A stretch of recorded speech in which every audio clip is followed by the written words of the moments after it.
Hello friends, मेरा नाम है दीपक और मैं आपका स्वागत करता हूं अपने यूट्यूब चैनल पर लेट्स लर्न टुगेदर। इस चैनल पे हम दो सीरीज़ चला रहे हैं यूपीएससी प्री के सी सेट के क्वेश्चन, जहां हम सिर्फ मैथ और रीजनिंग के क्वेश्चंस करते हैं, और दूसरी सीरीज़ जहां हम पॉलिटी के क्वेश्चन करते हैं। इसमें मैंने 2020 के यूपीएससी के दोनों साल के मतलब पॉलिटी एज वेल एज सी सेट के क्वेश्चंस कंप्लीट कर दिए हैं। अब से हम शुरू करने वाले हैं 2019 के सी सेट के क्वेश्चन। आज उसका पार्ट फर्स्ट है। आप लोगों से यही रिक्वेस्ट है, चैनल को लाइक करें, सब्सक्राइब करें और बेल आइकन दबाना ना भूलें। So let's start the session. Let's start with the first question. हमारा पहला क्वेश्चन है, if every alternative letter of English alphabet from B onwards including B is written in lower case, means small letters, and the remaining letters are capitalized, then how is the first month of the second half of the year written? Firstly, हमें सबसे पहले देखना है कि first month of the second half कौन सा है, that is July.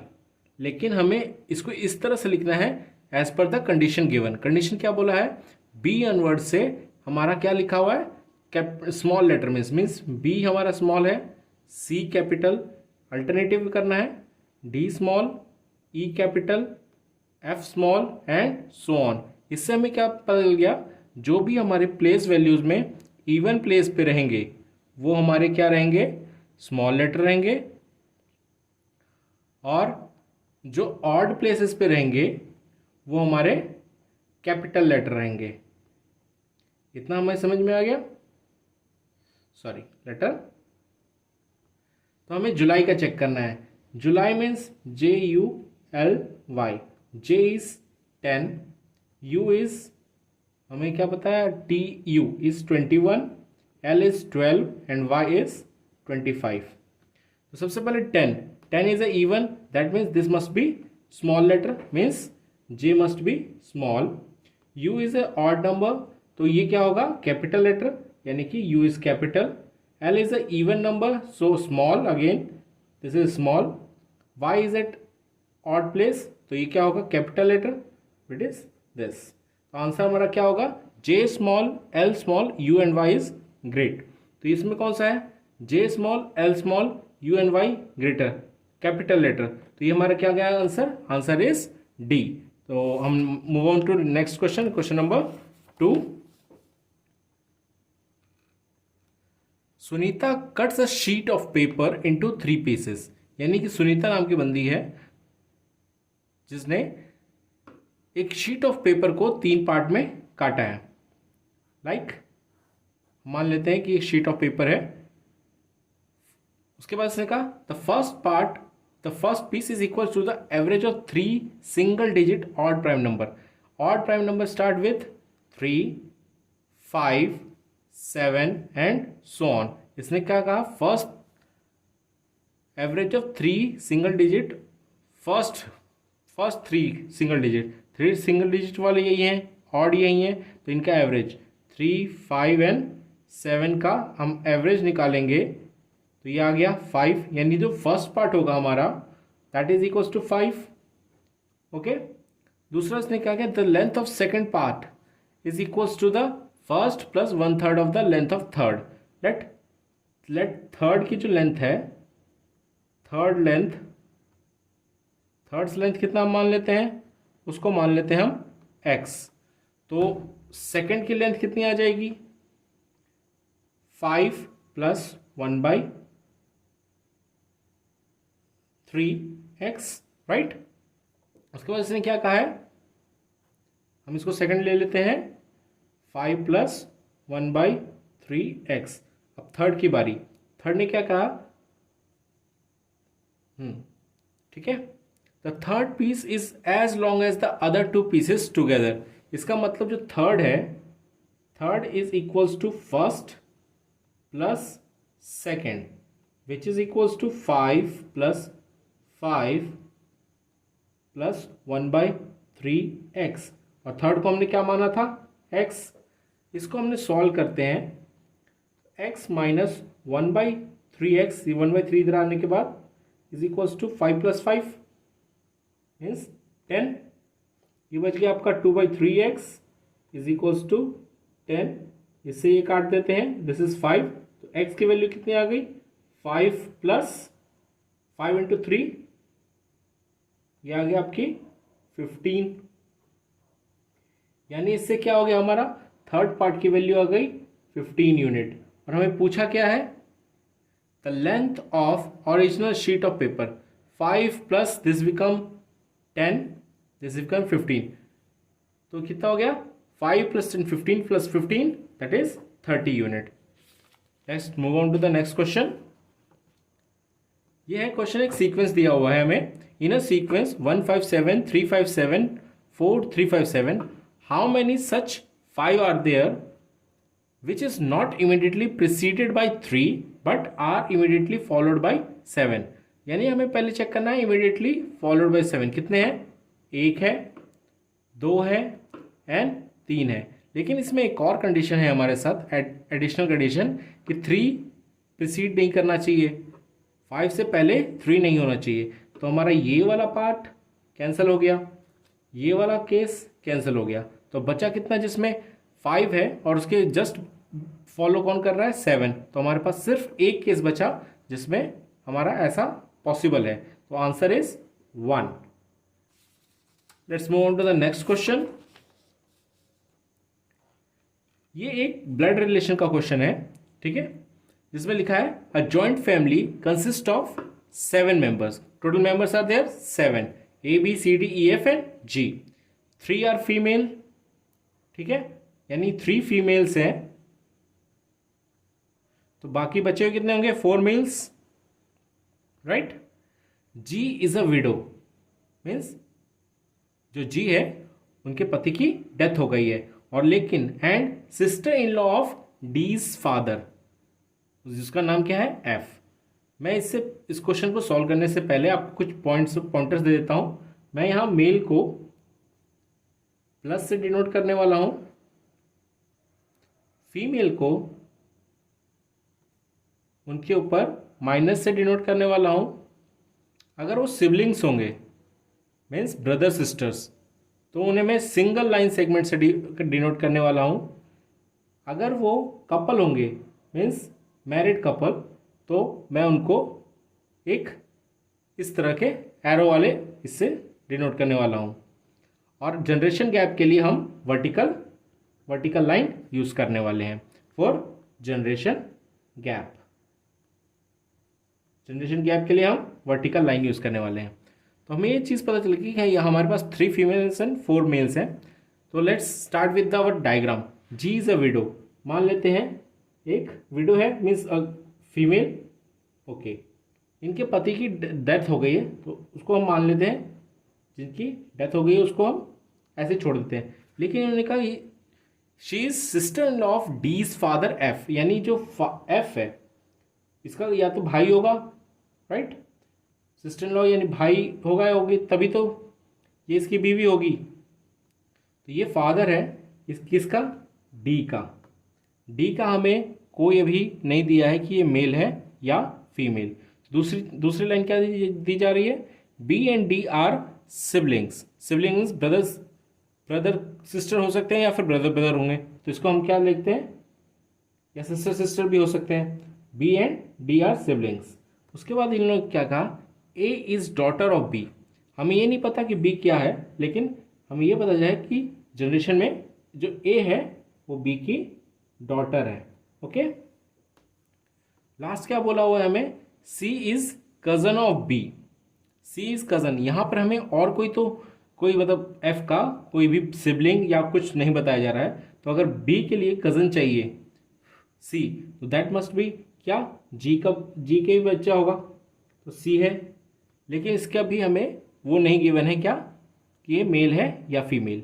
And last person कौन बच गया है हमारे पास, ई, और उसी के बारे में पूछा गया है कि हु इज ई।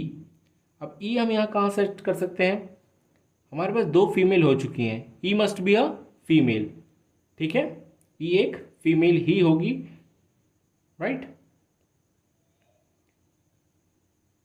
नहीं, ई मस्ट बी, अभी इसके बारे में तो नहीं पता, तो ये हम कंफर्म नहीं बता सकते हैं, लेकिन इसने ऑप्शंस दिए हुए हैं wife of F.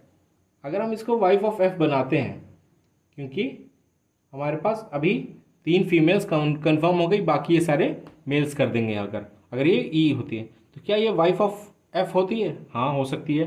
Grand mother obviously, ई है डी की माँ, और फिर ए, डी और बी की माँ और बी की बच्ची है ये, तो ए क्या हो गया? ग्रैंड मदर, सॉरी ई क्या हो गई? Grandmother of A. Aunt of C, obviously aunt of C है, ये मौसी भी हो सकती है, कुछ भी हो सकती है, मौसी हो गई, चाची हो गई, पर ये आंट होगी। तो इसमें हमारे तीनों ही ऑप्शन फॉलो करते हैं। तीनों ऑप्शन फॉलो कर रहे हैं मीन्स ये आंसर आएगा हमारा D. Let's move on to the next question, question number 5। ये क्यूब का क्वेश्चन है। इसमें कहा गया है each face of a cube can be painted black और वाइट कलर। यानी हमारे पास एक पहले क्यूब बना लेते हैं। एक क्यूब है हमारे पास, दिस इज अ, सॉरी लंबा हो गया थोड़ा सा, this is a cube, 6 faces are there, right, 6 faces are there, और उसमें हम आइदर ब्लैक और वाइट रख सकते हैं। तो इन्होंने कहा कि how many different ways are that can cube be painted. हमें नंबर ऑफ वेज निकालने हैं। सबसे पहला क्या हो सकता है? All 6 are black, right. दूसरा क्या कर सकते हैं हम? All 6 are white. तो ऐसे तो सिंगल ही केसेस आ रहे हैं। इसके अलावा हम देखें, अगर हम एक ब्लैक रखें और 5 वाइट रखें, तो हम कहीं भी रखें, क्योंकि एक रेगुलर क्यूब है, हम कहीं भी रखें कोई चेंजमेंट हमें नहीं दिखेगा। Similarly in case of 1 white and 5 black, 5 black 1 white कहीं भी रखोगे तो हमें कोई चेंज नहीं दिखेगा। तो ये 4 हमारे ये सिंगल केस हो गए, 4 केसेस। इसके अलावा और क्या केस हो सकता है? हो सकता है कि 2 ब्लैक हो और 4 वाइट। अब ब्लैक की जगह हम क्या 2 ऑप्शन रख सकते हैं? या तो ये ब्लैक अपोजिट्स हो सकते हैं एक दूसरे के, यानी एक यहाँ तो दूसरा यहाँ, या ब्लैक एक दोनों जो रखे जाएंगे वो एक दूसरे के एडजेसेंट होंगे, यानी कि अगर यहाँ रखा जा रहा है तो दूसरा या तो इस साइड रहेगा, इस साइड रहेगा, या इस साइड रहेगा नीचे, मीन्स एक साथ रहेंगे। तो इसके कितने केसेस बन रहे हैं? 1 + 1। इस केस में हमारे पास 2 केस बन रहे हैं। अगर सिमिलरली 4 ब्लैक और 2 वाइट रहे, उस केस में भी वाइट्स अपोजिट कंडीशन में रहेंगी या एडजेसेंट में रहेंगी, तब भी हमारे पास 2 ऑप्शन बचते हैं। टोटल कितने हो गए अभी तक? 8 केसेस। लास्ट क्या हो गया? 3 वाइट एंड 3 ब्लैक। इसमें भी हम रख सकते हैं 3 वाइट्स अगर अपोजिट केसेस में हो। वैसे तो देखा जाए तो WWB, और ये क्या हो जाएगा हमारा? BB, BWB, ऐसे भी कर सकते हैं, या WBWBWB। इसके अलावा तो हमारे पास और केस नहीं बन पाएगा। थोड़ा इधर उधर करेंगे तब भी इस तरह से चलता रहेगा। अपोजिट होंगे या फिर ये क्या होंगे? एडजेसेंट। तो इसके भी कितने केसेस बन रहे हैं? 2 केसेस। तो टोटल केसेस कितने हो गए? 2 + 2 + 2 + 4 = 10 केसेस। तो हमारा आंसर बिकम्स B, 10। तो नेक्स्ट क्वेश्चन पे मूव ऑन करते हैं, क्वेश्चन नंबर 6। ये थोड़ा ट्रिकी क्वेश्चन था, ठीक है। इसमें बोला गया है how many triples x, y and z satisfy the equation x + y + z = 6 where x + y + z are natural number. Natural number हमारे स्टार्ट किससे होते हैं? 1 से। So we can not include 0, तो 1 से एंड सो ऑन। तो चलो हम मान के चलते हैं x, y, z के लिए 3 ऑप्शन ले लेते हैं। या तो 1 + 1 2 + 3 होगा, राइट। ये 6 लिख सकते हैं हम लोग। क्या क्या कर सकते हैं? 1 + 1 + 4, ये भी हम 6 कर सकते हैं। या क्या होगा? 2 + 2 + 2, इस केस में भी 6 होगा। अब ये तो हमने क्या लिखी है? x, y और z की वैल्यू। लेकिन हम ये कंफर्म कह सकते हैं कि क्या ये x की वैल्यू, ये y की नहीं, क्योंकि x इसको भी ले सकता है, x ये भी ले सकता है। x की वैल्यू 1 भी हो सकती है, x की वैल्यू 2 भी हो सकती है, और x की वैल्यू 3 भी हो सकती है।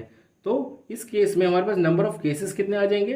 This become 3 factorial which is equals to 3 × 2 × 1 which is equals to 6। अब इस केस में आ जाते हैं। ये परमुटेशन क्या है बेसिकली, कि हमें एक की वैल्यू तो फिक्स हो गई है 4, चाहे वो x की हो गई, y की होगी या z की होगी, तो उसके लिए हम लोग 3 फैक्टोरियल ले लेते हैं। लेकिन हमारे पास क्या है, 2 की वैल्यू सेम है, तो उसको डिवाइड करते हैं हम किससे, 2 फैक्टोरियल से परमुटेशन में। तो 3 factorial 3 into 2 upon into 1 upon 2 cut गया, तो ये आ गया हमारा 3। Last is 2 2 2। ये ऐसे कितने केसेस हो सकते हैं, ये भी तीनों फैक्टोरियल हो सकते हैं, लेकिन तीनों रिपीटिंग है तो इसको 3 फैक्टोरियल डिवाइड बाई 3 फैक्टोरियल, ये कितना आ गया 1। अब टोटल केसेस गिन लेते हैं, 6 + 3 + 1 विच इज इक्वल्स टू 10। तो आंसर इज डी 10।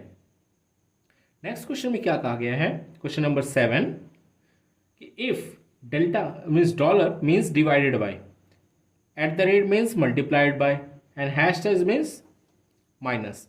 तो हमें इस इक्वेशन जो गिवन है हमें इसकी वैल्यू निकालनी है। तो हम लिख लेते हैं 10, हैश का मतलब -5, @ का मतलब मल्टीप्लाई 1, डॉलर का मतलब डिवाइडेड बाय 5, राइट। अब इसमें हमें बोर्ड मास लगाना है, ऐसे डायरेक्ट मत कीजिएगा, हमेशा use the formula of for BODMAS, उसकी प्रायोरिटी के हिसाब से ही कीजिएगा। तो पहले क्या करेंगे, 10 - 5 इंटू 1 अपॉन 5। अब इसमें 5 से 5 cancel out, remaining is 1, 10 - 1 which is become 9। तो आंसर इज 9। तो आप ज़रूर बताइएगा कमेंट करके आपको आंसर समझ में आ रहे हैं या नहीं, मैं फास्ट जा रहा हूँ या स्लो। आपको पसंद आए तो वीडियो को लाइक करते रहिए और अपने दोस्तों में शेयर कीजिए। बढ़ते हैं नेक्स्ट क्वेश्चन की तरफ, question number 8, right. Question number 8 कह रहा है, an 8 digit number is there which is 42527446b, leaves remainder 0 when divided by 3। What do mean by that, इसका मतलब क्या है कि ये जो नंबर है हमारा वो 0 रिमाइंडर देता है अगर 3 से डिवाइड किया जाए। इसका मतलब ये हुआ कि ये नंबर 3 से डिविजिबल है, और हमें डिविजिबिलिटी ऑफ 3 के एक रूल पता है, डिविजिबिलिटी ऑफ 3, कि ये कब पॉसिबल है, जब sum of all digits is multiple of 3। ये एक ऑप्शन है। तो हमें इससे पूछा है कि how many values of B are possible, हमें बी की वैल्यू नहीं निकालनी है, how many B's are possible. ठीक है, चलो चेक करते हैं। हमारे पास नंबर क्या है, 42527446b। ओके, हम इसको पहले टोटल कर लेते हैं। 4 + 2 6, 6 + 5 11, 11 + 2 13, 13 + 7 20, 20 and 10 30, बिकम हमारे पास आ गया 30 + b। तो हमें ऐसा कुछ चाहिए जो 3m के मल्टीपल में हो, राइट, क्योंकि 3 से डिविजिबल है। अब 30 तो खुद ही 3 से डिविजिबल है, यानी कि जो b की वैल्यू हमें जो भी डालनी है वो 3 के मल्टीपल में होनी चाहिए या 0 होनी चाहिए, राइट। तो हम b की वैल्यू क्या डाल सकते हैं, b कैन बी 0। अगर 0 होगा तब भी ये क्या हो गया 30 विच इज डिविजिबल बाई 3। अगर 1 2 हम नहीं डाल सकते क्योंकि वो नॉट डिविजिबल बाई 3 हो जाएगा। दूसरा क्या डाल सकते हैं, अगेन 3 डाल सकते हैं, 3 डालने से 33 हो जाएगा विच इज ऑल्सो 3m। फिर हम 6 डाल सकते हैं, फिर 36 हो जाएगा विच इज ऑल्सो 3 का मल्टीपल। उसके अलावा हम 9 डाल सकते हैं, 39 ऑल्सो 3 का मल्टीपल। तो हमारे पास टोटल नंबर ऑफ वीज कितने वैल्यू हो गई, टोटल कितने केसेस हो गए, 4 केसेस। तो आंसर इज 4। हम इसमें वैल्यूज की बात नहीं कर रहे हैं, हाउ मैनी वैल्यूज की बात कर रहे हैं। तो नंबर ऑफ टर्म्स की बात हो रही है, दैट इज 4, राइट। अब ये क्वेश्चन है, क्वेश्चन नंबर 9 to 11। ये आपको एक क्या नाम है, पजल दिया गया है, रैंकिंग टाइप का पजल है। उसमें उससे आपसे 3 क्वेश्चन पूछे गए हैं। तो हम इसका एक बेसिक छोटा सा बना लेते हैं कि क्या ये कह रहा है। ठीक है, 6 स्टूडेंट ABCD आर अपेयर, यानी टोटल स्टूडेंट्स कितने हैं, हमारे पास 6 स्टूडेंट है A to F। कितने टेस्ट दिए, सबने दिए। आइदर C और F can score the highest, यानी हमारे पास 2 ऑप्शन हो गए, C हाईएस्ट हो सकता है या F हाईएस्ट हो सकता है, राइट। बाकी नीचे कितने बच गए, 5 बचेंगे। इसके अलावा इसने क्या कहा है व्हेन सी स्कोर हाईएस्ट, अगर सी हाईएस्ट स्कोर करता है then E score the least, यानी कि लास्ट प्लेस पे कौन होगा, ई, राइट। उसके अलावा क्या कह रहा है कि when F score highest, B होगा लास्ट में। हमारे पास ये दो ऑप्शन हो गए, तो ये हमें दो केसेस लेके चलने पड़ेंगे। इसके अलावा बाकी नंबर्स का जो कि बचे हुए हैं, कौन जो रिमेनिंग बचे हुए हैं, उनके बारे में हमें क्या डिटेल दी हुई जाती है वो देखते हैं। क्या कहा गया है, in all the tests they got different marks, D score higher than A, means D is greater than A, but they are close competitor, यानी इनके बीच और कोई नहीं आएगा, right. A score higher than B, लो, A score higher than B, ये भी कर लिया हमने।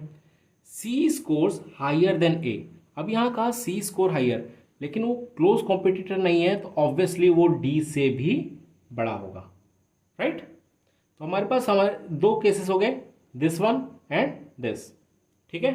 अब आगे के क्वेश्चंस देखते हैं, उस हिसाब से हम इसमें फिट करेंगे वैल्यूज और सॉल्व करेंगे।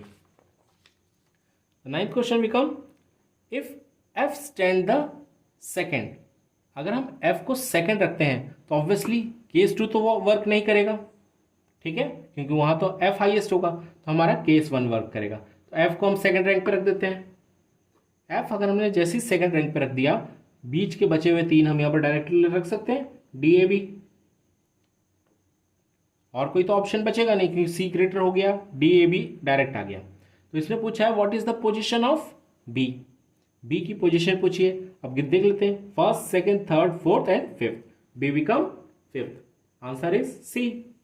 अब नेक्स्ट क्वेश्चन में क्या कहता है, इफ बी स्कोर लीस्ट, तो ये केस किसकी बात कर रहा है, केस 2 की, क्योंकि बी उसी में लीस्ट स्कोर कर रहा है।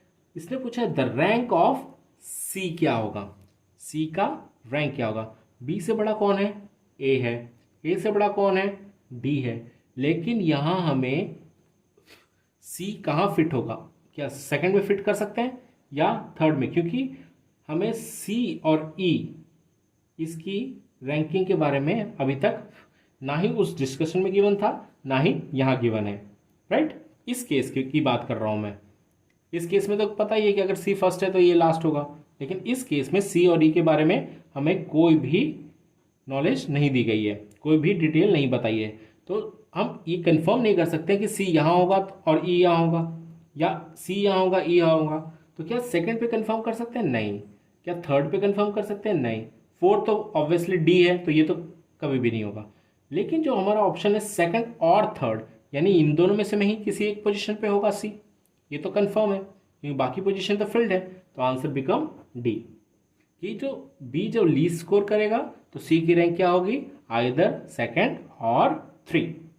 अब लास्ट क्वेश्चन की करते हैं। इसमें क्या कहता है, इफ ई रैंक थर्ड, अब ई रैंक थर्ड, इस केस में तो फर्स्ट केस के अंदर तो ई रैंक थर्ड करेगा नहीं क्योंकि उसकी रैंक लास्ट है, तो ऑब्वियसली सेकंड केस की बात चल रही है, ई को हमने थर्ड पे रख दिया, बाकी तो सेम वैल्यूज वर्क करेगी, डी ए भी तो वैसे ही वर्क करेगा, और हमें क्या पता है डी से बड़ा सी है, एक ही स्पेस बाकी है, ये आ गया आपका सी, ये हमने फुलफिल कर लिया। इसके बाद क्या बोला है, which of the following is correct, इनमें से करेक्ट कौन सा है।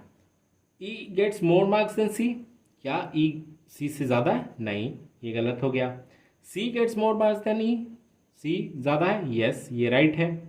ए रैंक 4, नहीं, ए की रैंक 5th है, तो ये भी गलत। डी रैंक 5th, नहीं, डी की रैंक 4th है, तो ये भी गलत। तो अब अपने आंसर क्या हो गया, answer is B. So let's move on to the next question. बहुत अच्छा क्वेश्चन था ये, बहुत बेसिक था, टफ नहीं कह सकते इसको।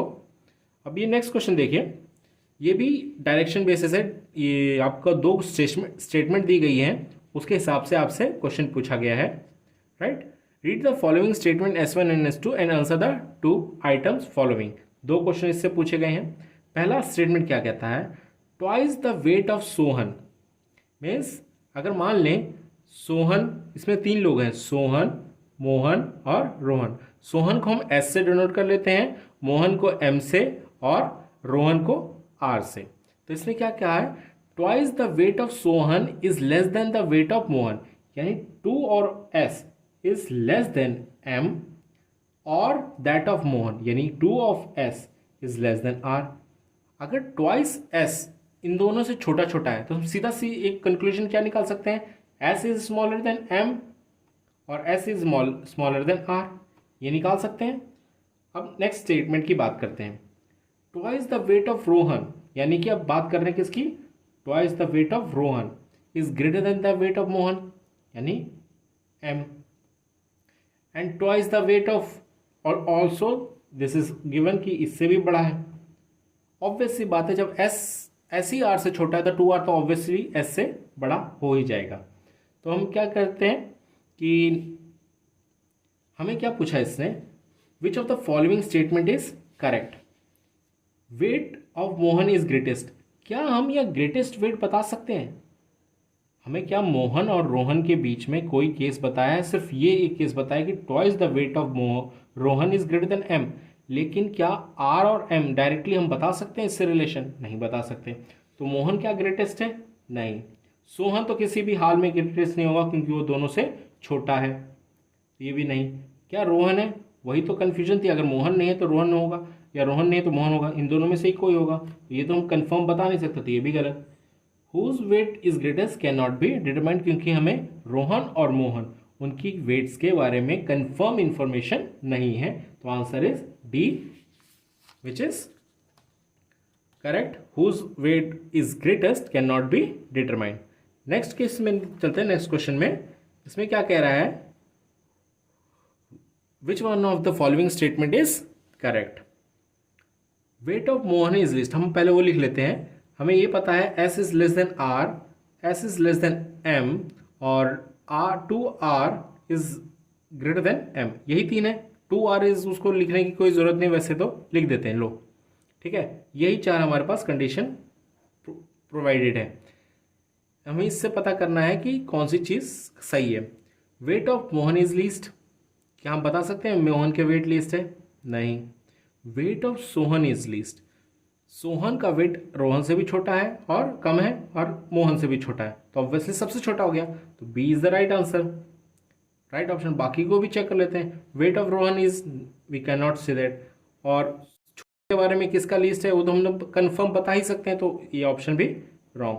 तो इसके साथ ही हमारा 2019 के सीसेट पेपर का पार्ट फर्स्ट, जहां हम क्वांट और रीजनिंग के क्वेश्चंस कर रहे हैं, उसका पार्ट फर्स्ट हमने कंप्लीट कर लिया है। पार्ट सेकंड हम कल लेके आएंगे, जहां हम क्वेश्चन नंबर 21 से क्वेश्चन नंबर 33 तक करेंगे, वहां भी हम 13 क्वेश्चन को सॉल्व करेंगे। सो मिलते हैं नेक्स्ट सेशन।